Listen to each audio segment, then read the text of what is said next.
కొత్త సంవత్సరం జనవరి 1న అందరూ వేడుకల్లో ఉంటారు. కాబట్టి కూటమి ప్రభుత్వం ముందుగానే పెన్షన్లు పంపిణీ చేపట్టిందని ఎమ్మెల్యే కొండ్రు మురళీమోహన్ అన్నారు. కూటమి ప్రభుత్వం ప్రజల పక్షాన నిలబడుతోందని చెప్పారు. గత ప్రభుత్వం 3000 ఇవ్వడానికి 5 సంవత్సరాలు పట్టిందని, ఇచ్చిన మాట ప్రకారం కూటమి ప్రభుత్వం 4000 రూపాయలు ఇస్తుందని చెప్పారు.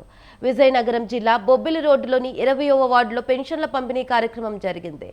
దీనికి ఆయన ముఖ్య అతిథిగా హాజరయ్యారు.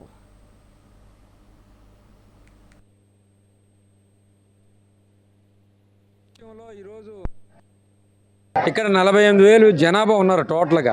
అందులో 5,000 పెన్షన్లు ఈరోజు ఇస్తున్నాం.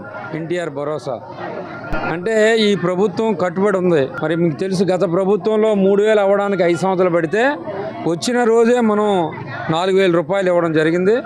మరి ప్రతి నెల కూడా వేలాది కోట్ల రూపాయలు పేద ప్రజలకు అందించడం జరుగుతుంది.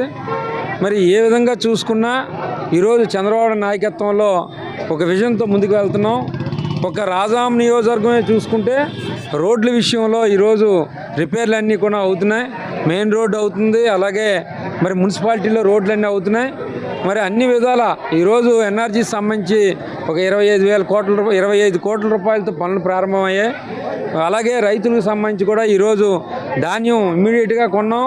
2 గంటల్లో కూడా మరి రైతులకి వారి డబ్బులు వేయడం వల్ల చాలా ఆనందంగా ఉన్నారు.